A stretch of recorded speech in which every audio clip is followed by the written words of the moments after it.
There's someone out there who needs my help. I don't know them. I just know that they need me.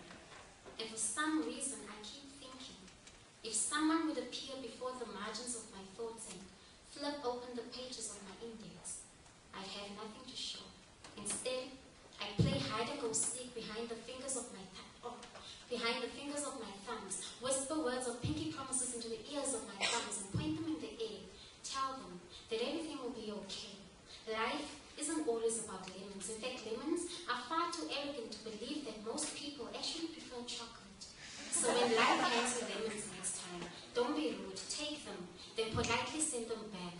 Then look into the eyes of space and remind the universe that anything brown in color is the closest thing to God. Bitterness comes in black. Men who sing struggle songs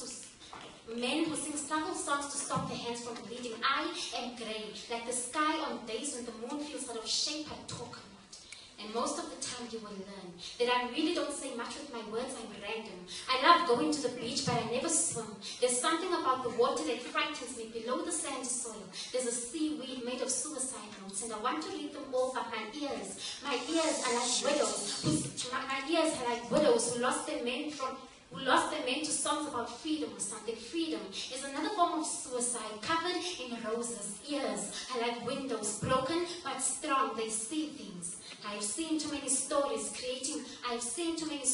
that are brave enough to wound my eyes. So if I could flap my wings to swim, I would fly into the crust of the ocean to rescue my faith. Instead, I keep building sand castles with the clouds, when no one is looking. When heaven is working on the next thunderstorm to wash away your church, I wonder why God doesn't have a womb anymore. There is nothing more draining than stretching your umbilical cord into an extra mile of hope. You tell yourself that salvation is nothing but a treasure hunt. We will never get to paint our doors with love, to save our firstborn sons from a God who refuses to show himself. Show yourself. I have seen too many angels creating holes in the sky when they pour into the clouds, leaving heaven because the sun is too close to call for rain. Our eyes are stubborn. When the earth is globally warming up to photosynthesizing poets and trees, I want to let you know that burning is a way of life. Deal with it. And I am flashing this news, breaking your doors step by step into pieces of flesh to let you know your people, they don't cry anymore. The veins underneath our tongues are too heavy for us to say your name, so we seldom talk about the pain when we fall. We just carry on and hope to be carried on to rest in pieces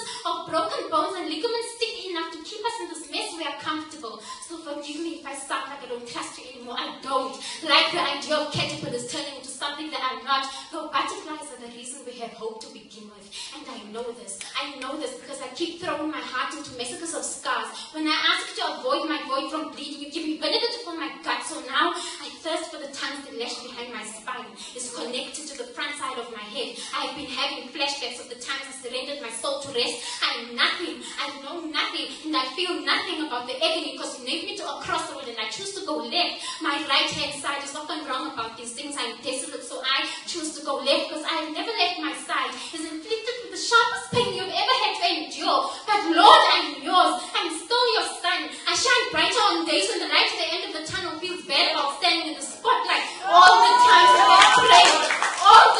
I have prayed for redemption. I've been teaching people to fall in love with the sound of death. So whenever you may come by,